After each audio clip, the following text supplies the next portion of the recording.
Well, hello there and welcome to the bedroom of the dollhouse for another reading from The Secret Language of Birthdays by Gary Goldschneider and Just Elfers for February 3rd, the day of exacting realism. That's right. And here at the top of the page is a visual representational image of the day of exacting realism. We have us an image of, hope I can get my hands around it here. What is it? Boom, it's a branch with, well, I don't know, looks like a small pumpkin, though it could be just a shaded tomato, though. A tomato, if you like. You got a strawberry and a very tiny pear. That's right. Hey, is that a adequate representation of the day of exacting realism? Hey, who's to say? Here I wrestle with the book. But that having been said, I just like folks to see what I have on the page in front of me. It doesn't necessarily have any kind of connotation with the read in particular. Though I would say it is a little bit ironic, because that's not exactly realistic now, is it? All right, that said, what's important around here, not the visual representational image, well, what's important is it's February 3rd, and so wishing you a happy birthday if it's your birthday. That's what's important around here. So if you take nothing else from the read here, or the video at large, I'm wishing you a happy birthday. But if this video finds you late, I don't know, days, weeks, months, as is often the case, well, I hope you had a happy birthday in that instance. But for everybody else joining us randomly, or more ideally to celebrate the February 3rd birthday, I just want to say hello, welcome, and I hope you enjoy yourself. Now, before I dive in with the read direct, and we will, I like to roll some dice around these here parts. I do so, to live up to the namesake. This is the DykASSt birthday broadcast, but I do so, more importantly, for synchronicity's sake. And here I rolled a 5 and a 3 for an 8. Now, what is synchronicity? You're probably wondering.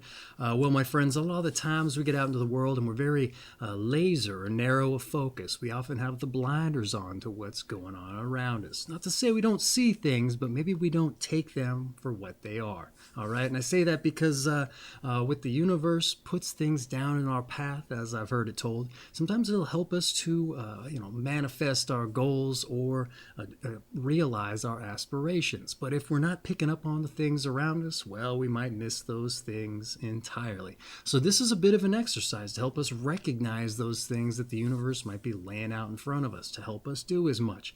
And so what are the numbers for? Well, it helps if we have a sign that we can't help but notice. That's right, your numbers. Now, you don't have to go with the numbers that I rolled for you, but it's probably ideal you take your own set of dice. Roll your own number, but also for ascribing directional values to number sets, as well as time limits with which to go in those directions. That's right, you're kind of letting the universe or the dice take the wheel. That's right, and direct you on your path there. That is, if you want to get out and exercise as much.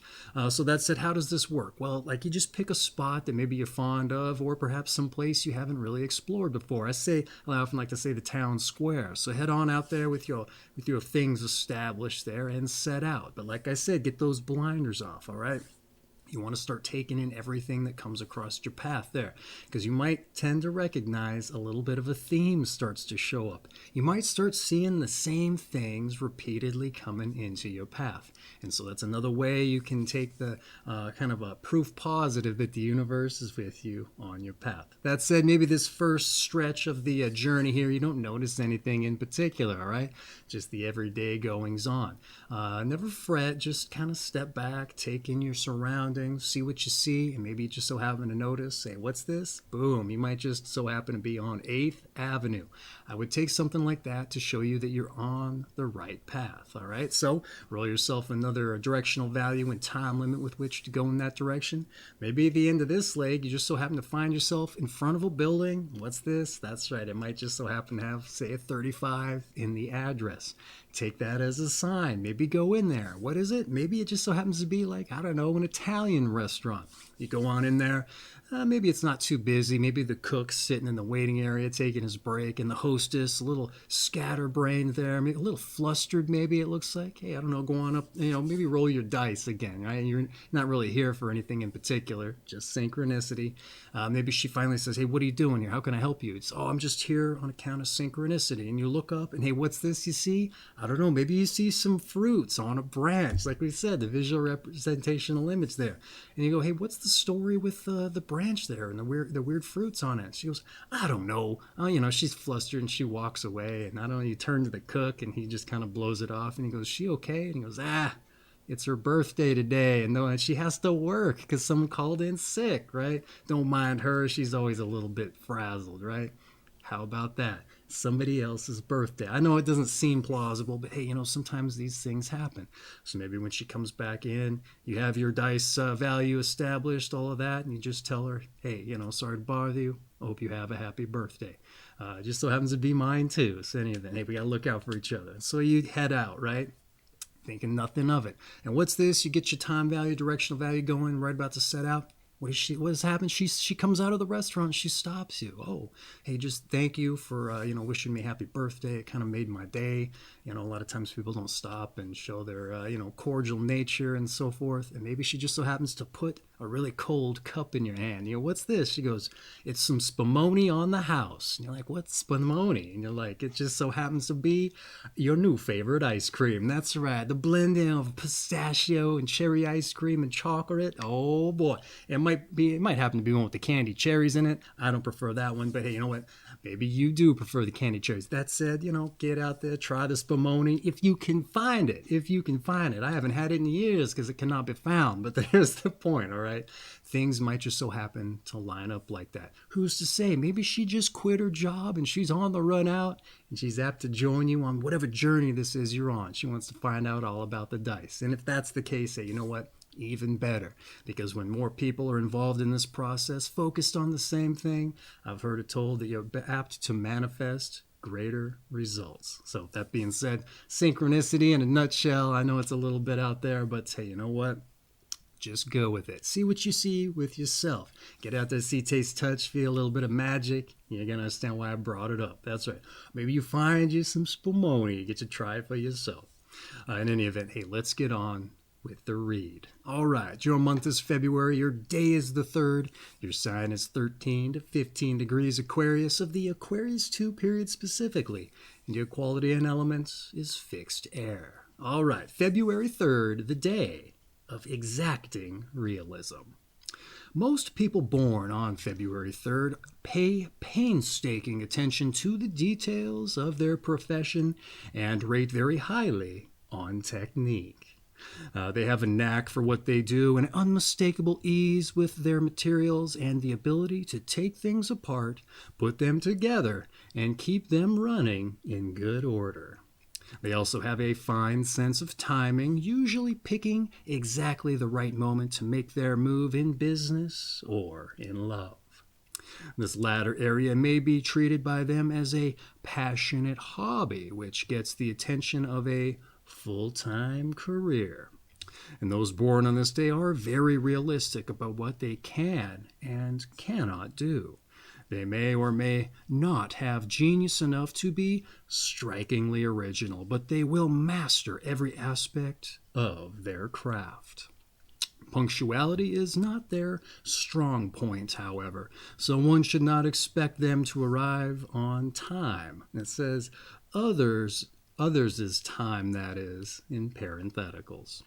And February 3 people are patient and persistent, also surprisingly matter-of-fact about their abilities. Yet, as much as they seem to have together, emotionally they can display deep-seated problems. They may have a great deal of difficulty having any kind of normal, intimate relationship, and can be scared off by the mere suggestion of it. Particularly men born on this day can fit the label commitment phobic, but both male and female February 3 people often demand highly unconventional situations, not infrequently in the sexual sphere. In regards to those earthy concerns that the average person holds dear, February 3 people have an easy come, easy go kind of attitude. And if a situation doesn't work out, they are quite capable of dropping it and moving on. And as far as money goes, they seem to be lucky and capable of raking in windfalls. Yet at the same time, they are likely to lose money quickly as well, or worse yet, not know what happened to it, as if it had slipped through their fingers.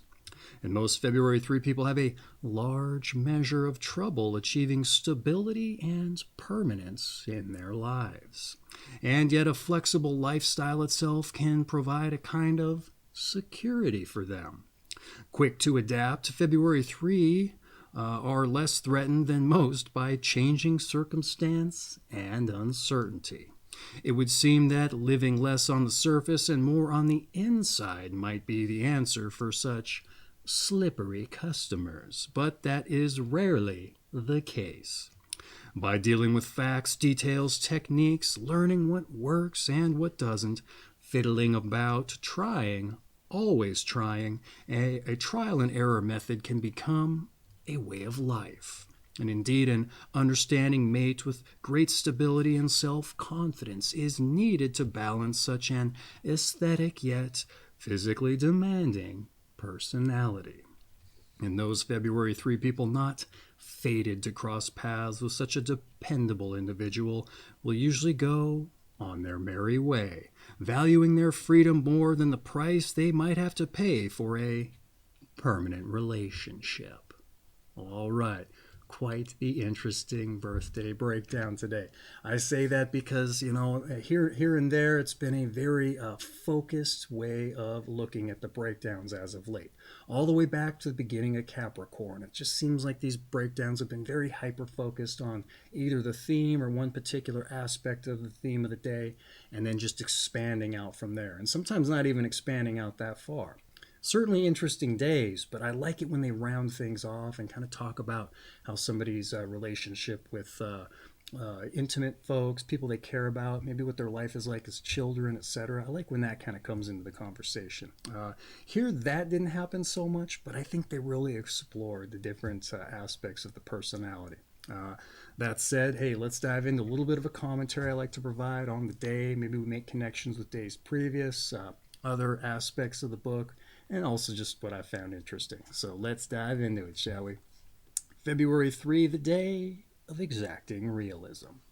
All right, you're someone with a knack for what they do, and you're said to pay painstaking attention to your profession and you're very adept at your work, with a noted ability to take things apart and put them back together again. And most importantly, I would think, keep them in working order. Plenty of people can take things apart and put them back together again. That doesn't mean they're gonna work, though. So that's notable, I would say. You're also said to possess a sense of timing that lends to identifying and acting on things for fruitful outcomes in matters of love as well as business. And you're also said to be realistic about your abilities and not necessarily a genius or original. But the reading claims you're able to master every facet of your craft, which speaks to, in my mind, your patience and persistence. Abilities, I would say, far more admirable, since you have to earn and develop them versus having them bestowed upon you from birth, right?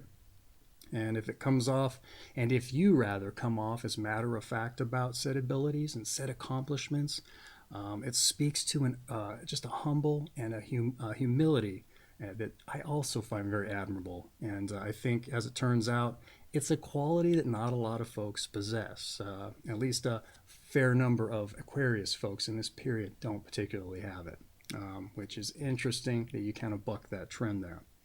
Though that said, you may have some deep-seated emotional problems, the reading claims, which may extend to issues with commitment with regard to intimate relationships, and have trouble finding stability and permanence in your life. So for all the aspects of your life you may have in good working order, it sounds as though you may also have your fair share of hardships and obstacles as well. All right. Nevertheless, you're said to have an easy come, easy go kind of manner, which isn't common, I would argue. Have an ability to adapt to changing circumstances, find flexibility of its own you find security in the form of flexibility. Not a lot of people can find that either. And a certain amount of luck in monetary matters also factors into your life, the reading said, which I'm guessing in no small part probably owes to your mentality about as much. You don't necessarily take such things all that serious, as you're just as quick to lose it, they said. And I feel like that's the kind of people who chance into luck, because they're not throwing so much stock into it. Boom, it's going to come to them that much more naturally. One might argue, who's to say, but it kind of seems that way here. Let's see here. You're also an individual whose life is said can be defined by trial as well as error, and be otherwise physically demanding individual to that end. And like I said, I found this to be a very well-rounded birthday, considering everything that came into it, and considering the sheer glut of hyper-focused days. I found this one to be refreshing as well. Nice change of pace. Though it's been a little bit sporadic, they have been introducing some more well-rounded birthdays, but I'm ready for them to completely buck that trend and get back into well-rounded reads. So that said, that's been your breakdown. Let's move on to your numbers and your planets. All right, let's see what else we can shake out of the tree here. The tree with the different kinds of fruit, if you like. All right, those born on the 3rd of the month are ruled by the number 3 and the planet Jupiter. And those ruled by the number 3 tend to rise to the highest positions in their sphere, love their independence, and do well in their own businesses. And February 3 people are no exception. However, since Uranus rules Aquarius, those born on February 3 can be a bit chaotic and erratic. Fortunately, a Jupiter-Uranus connection often grants material luck. All right. Very sparse numbers and planets entry. Not often the case. Here I'm knocking into all sorts of things here to try to clear my way. Here we go. Let's dive back into the notes. Like I said, not very typical that this was so sparse, but interestingly, they put in a lot of novel, original aspects to it, regardless that. Sometimes I've seen these numbers and planets where it's a total copy-paste job, even though it's longer, all right? So again, I'm probably getting ahead of myself. Let's get into it. The number 3 in the expansive, jovial planet Jupiter, for a tendency to rise to the top in your chosen field, also an expansive philosophical outlook, as well as a constructive approach to solving problems, and when coupled with the explosive, erratic planet Uranus, which is said to electrify and shake up the traits of any planet that it happens to be sharing a co-rulership with. It also imparts traits of idiosyncratic behavior and a desire to change the rules, as well as spontaneous impulses. This was like I said, highly personalized entry, despite being the most sparse I've seen, or that I believe I've encountered. And to that end, material luck is said to be granted by Jupiter in another place in the book. And that is on its own. That's without the influence of Uranus. But that being said, it seldom gets mentioned in the numbers and planets. It's just mentioned in the back of the book. Once or twice I've seen luck come up and present in the day. I don't know where it was. I would have to dive back in. It would be interesting to see if it was only on these Uranus days. But again, here it says it kind of seems to be the linchpin, the planet Uranus, but I don't think that's the case. So very interesting in that regard that it was such a sparse entry, and they happen to drill down on material luck being part of it, when all too often they never mention that. So like I said, I found it interesting. So that being said, let's move on to your tarot. That's right, one of the more eclectic of the New Age metaphysical ideologies, but we don't have to take it home with us. Let's start dealing out the cards, adopting that ideology into our own life. But again, when we get in here, we get to see more context sometimes, see how it informs the breakdown perhaps, but sometimes it doesn't. In any regard, let's dive in, see what it has to say, and then leave it in the book and move on. So let's dive in. The third card of the major arcana is the Empress, symbolizing creative intelligence. She is the perfect woman, the ultra-feminine Mother Earth nurturer, who is our dreams made real, our hopes and aspirations embodied. And the Empress represents positive traits of charm, grace, and unconditional love, but also negative traits of vanity, affectation, as well as intolerance for imperfection. All right, here. Total copy-paste job, this particular entry, but not unexpected. A lot of times the tarot doesn't say anything new, though sometimes they will append a little bit of something to it. Here nor there, What can we take from this? All right, the Empress for creative intelligence and the representation of hopes and embodied aspirations, with positives of charm, grace, unconditional love, and negatives of vanity, displays of exhibition, which would be the affectation, and an intolerance for imperfection, to just rehash everything for you. By and large, I would say that this card speaks well to your purported efforts to master your own fields of endeavor, to say the creative intelligence aspect. Also, manifesting your aspirations there if you're someone who's very adept at making things work and mastering a craft. Not something that just anybody can do. All right. Traits of charm and grace also could be associated with the easy come, easy go kind of attitude, I think. You're said to, the ones that you're said to possess. All right. Not something commonly possessed, as we said earlier. The negatives also stand to be apt as warnings not to let any given aspect of your nature or your work get too out of control. All right, don't let it go to your head there. And get that vanity get into there, and then you start doing things just to make yourself seem more than you are. Just yesterday, there was a lot of that particular dynamic coming in there. All right, no humility to speak of, and if you're not more human, then people are going to start to disassociate from the greater things that you're doing, I would argue. So yeah, don't let any of those negative things creep up and color all the work that you've worked so hard to put out into the world, that you've mastered, if you like. That having been said, that's the tarot. Hopefully I added a little bit of value to it for you. Before we move on to your health. That's right, your health. Here we go. Many born on February 3 are rather flaky in their attitude to health, and therefore regular checkups are suggested. However, they may have trouble keeping the appointments, either forgetting them altogether or arriving late. Indeed, a similar problem exists where keeping to a regular diet or a regular exercising pattern is concerned. In February 3, people often insist on being free to eat what they want and when they want, and resist having rules or expectations placed upon them. As long as their luck holds up and a precipitous fall in spirits does not throw them into depression, it says, they do well with such a liberal approach. And this is one of the few days of the year where a programmed attitude toward health just won't work at all. In February 3, people like plenty of physical and sensuous gratification, as long as there are no strings attached.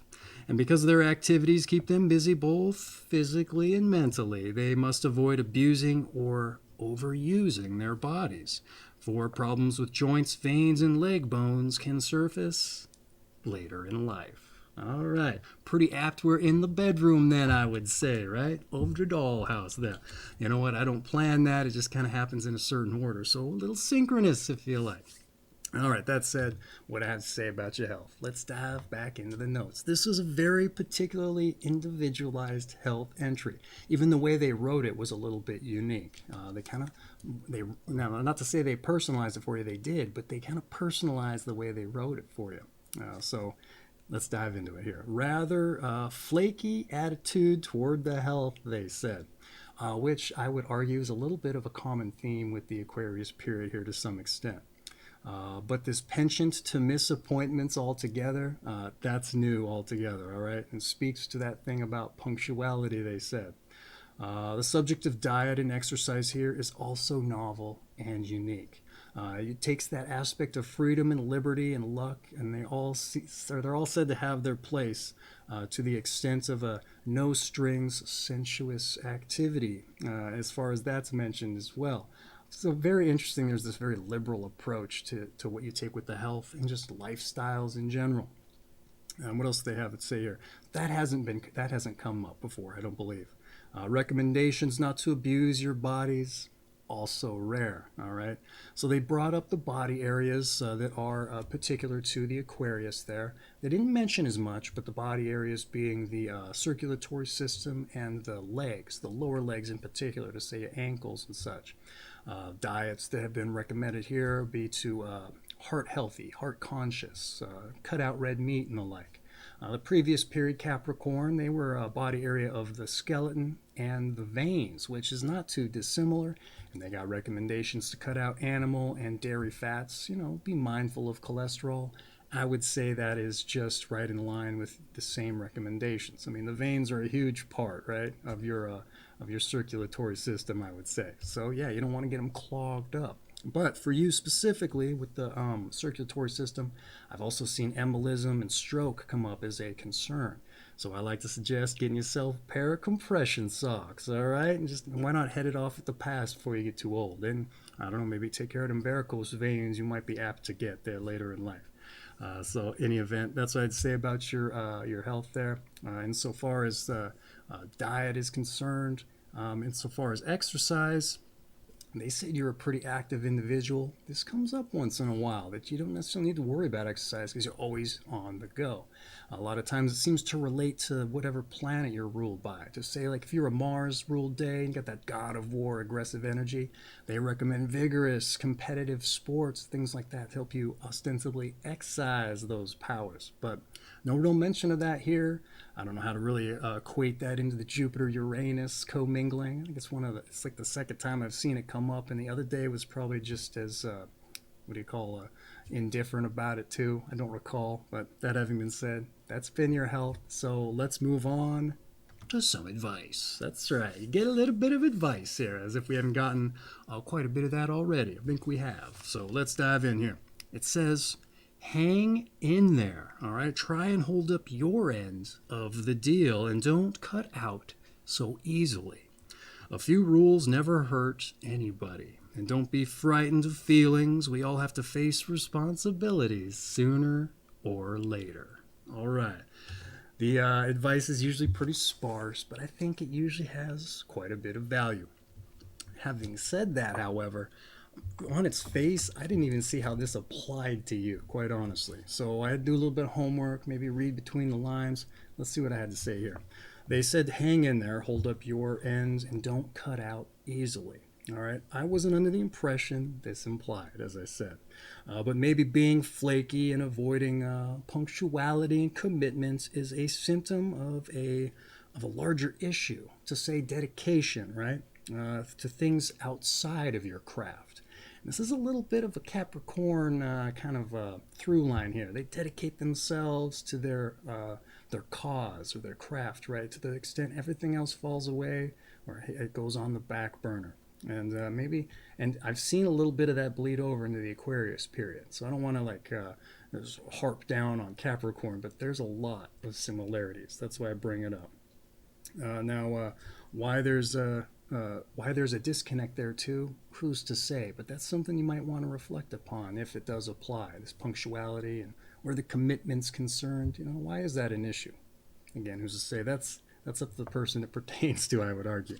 What else do we have here? I wrote this real small, so I'm having trouble finding my place.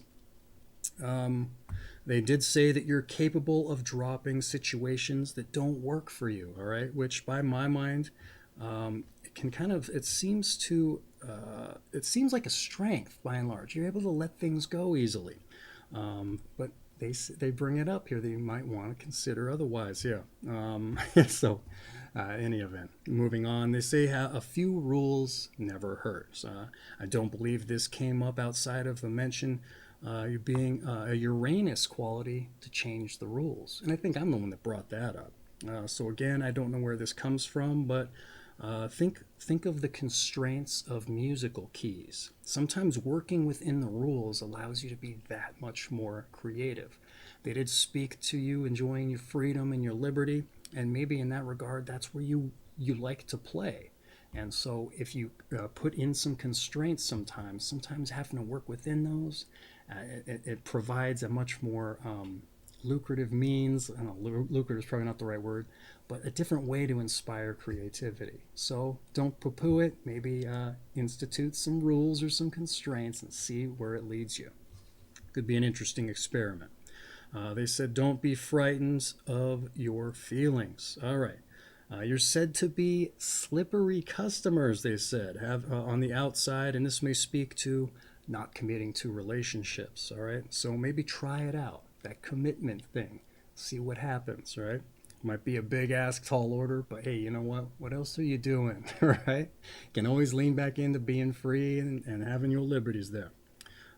So a lot of reading between the lines today, and aside from flightiness and freedom, I didn't get an overwhelming feeling that you were necessarily there bucking responsibilities. What else did I have here? So perhaps try being stable for the sake of those around you and that you care about, and see how that might change the dynamics around you. You might get a lot of stress from folks who think you're too unstable, or that flexibility that you find stability in doesn't work for them. Maybe try being stable the way they like being stable, or they find security, and just see how that dynamic changes. Maybe for the better, and maybe it's not that big of an ask on your end. Who's to say? But like I said, a lot of this stuff I didn't necessarily see in the breakdown applying, so I really had to reach and read between the lines. So hopefully that gave you something to think about, even if it doesn't seem to apply. So hopefully if we impart some kind of value or take something from it. So that said, that's been your advice. So let's take the energy down just a hair and move on to your meditation. That's right. Let me get the book here so I can stay in frame. The meditation here, non-attachment is a good thing, but can become attached to that as well. I read that wrong. Let's try again here. Non-attachment is a good thing, but one can become attached to that as well. All right. Interesting. Let's do that one more time just so you get 2 good reads out of it. Non-attachment is a good thing, but one can become attached to that as well. All right. A little bit of a different delivery, but hey, that's just for you. All right. It's your birthday. It's your meditation. I'm not going to throw my spin on it or why I think it speaks to the birthday breakdown or for you in particular. That's for you to reflect upon, and I wouldn't want to influence it for you and to maybe take some meaning away from what you drill down on. So in any event, that's been your meditation. Let's move on to your strengths and your weaknesses. That's right. Let's hold up the objective mirror and see where we got the girth and where you may be otherwise a little more atrophied, if you like. That's right. Your strengths and your weaknesses. Your strengths, you're technical, you're detailed, and you're a perfectionist. Interesting. That comes up as a weakness a lot of times, the perfectionism there. Any event, your strengths there. Let's hold up the objective mirror again for your weaknesses, but flip it to the side that blows up your face and maybe shows off the things you're otherwise a little more superficially insecure about there within the metaphor, if you like, or more properly don't like. That's right. Your weaknesses. Okay. You're unreliable. We could have put that one together based on the punctuality aspect there. Emotionally difficult, it says, and self-indulgence. All right. Hey, you know what? Largely Aquarius things I've seen. A through line, if you like. So you are not alone or unique in that regard, all right? So interesting, though. Oftentimes I like to argue that our strengths and weaknesses can trade between the two. Strengths can be weaknesses can be strengths. It just depends on the situation. There was a day, a couple months back, where the word impulsive came up as a strength, and the very next day, impulsive was a weakness. So it got me thinking on that track. How can it trade so easily and vacillate like that? I think it's just the individual and the situation. Says you're technical, detailed, and you're a perfectionist. When your weakness is unreliable, emotionally difficult, and self-indulgent. Well, I like to try and make a case that weaknesses can also be strengths. This is a hard sell right here. How do you make being unreliable, emotionally difficult, and self-indulgent a strength?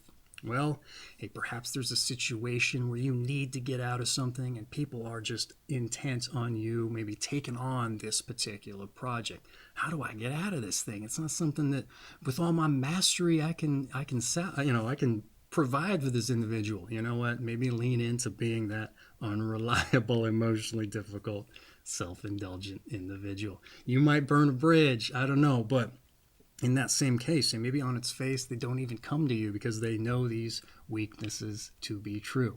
So, hey, I know that's a bit of a reach, but I could see that being a strength in those regards. I've had to dive into this kind of example here in the past few days. It's been difficult. That having been said, I'd like to think that our strengths help us overcome our weaknesses if there's something that we wish to improve upon. Technical, detailed, a perfectionist. Hey, if you're a perfectionist, and you see an issue that you want to address, you're going to get after it. You're going to get it done till it's done the way you think is done right. Detailed, you're going to get down into the nitty gritty about it, technical oriented there. Hey, you're going to find the particular gears that need addressed and replace them, right, in a more literal fashion.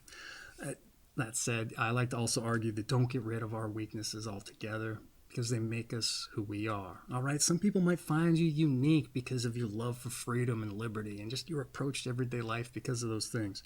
Self-indulgent, if you like. And you take that away, you might not be as captivating or interesting in that regard. Who's to say? But I think the argument stands in one form or another. So that having been said, those are your strengths or weaknesses. Again, I hope we took something of value from it. At least me trying to work my way through my particular arguments. Maybe you got some kind of entertainment value out of that at the very least. But that having been said, let's move on to those born on this day. When we get into those born on this day, not only do we get to see who shares your company, but something I like to do is focus on it from a perspective of using it as a tool to maybe drum up some inspiration for our own passions, to figure out as much. Because a lot of times I get out in the world and I meet folks, ask them what they do, and more importantly, if they like it, and they don't. And I think it's because they just, they got out of school, got into some job to help make ends meet, and at the very root of it, it had nothing to do with anything they even liked. But here they've been doing it for years. They've carved out a little bit of a groove for themselves, or they maybe don't even have to do that much work, and they can just sit back and let the coffers fill up, punch the clock, get on autopilot, whatever. But hey, is that a fulfilling kind of thing outside of the money it provides? I would argue it isn't. And then you could be deriving so much more pleasure in your life if you were chasing after something that you got fulfillment from, all right? And you know what? That's not an easy ask either, all right? Sometimes it takes work. Oftentimes it takes time to figure those things out. So I think this is the perfect opportunity to not only see who shares your company, but to see what they did to get in the book and maybe stir up the fires of our own inspiration there to get back after trying to figure out our passions if we don't have that in our lives, all right? If you already do, well, then, hey, maybe start stirring up the fires on how to make it financially viable if it's just a hobby, say. And if you've already got that figured out, well, then the hat I'm not wearing is off to you in that regard. Let's just see who shares your company, all right? So let's get into it here. We start off with Gertrude Stein, the American avant-garde expatriate poet, a critic, a novelist of the making of Americans. And we also have Felix Mendelssohn Bartholdy, a German composer and a pianist. Also, Norman Rockwell, the graphic artist and illustrator. James A. Michner, or Michener perhaps, a novelist and writer of Hawaii.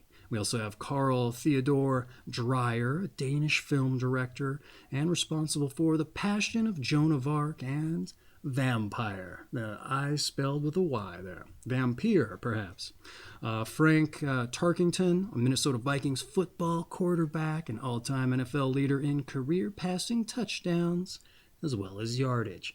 Though this book's a little bit old, so that might not be a current stat there at this point in time.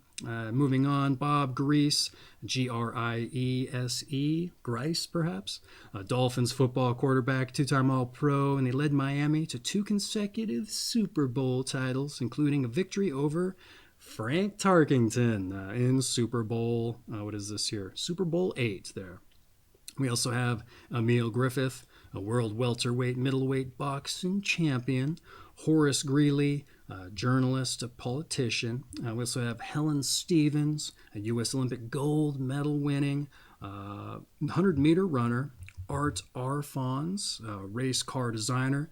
Dave Davies, a British rock musician of the Kinks. We also have Lillian Armstrong, a jazz pianist, a singer, composer, and wife to Louis Armstrong there.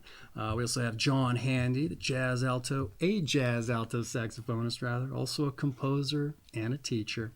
We also have Blythe Danner, a film actress. Joey Bishop, a comedian.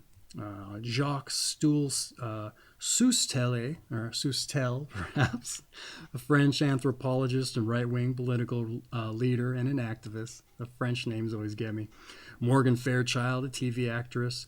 Paul Auster, a writer, poet, editor, critic, translator of the New York trilogy.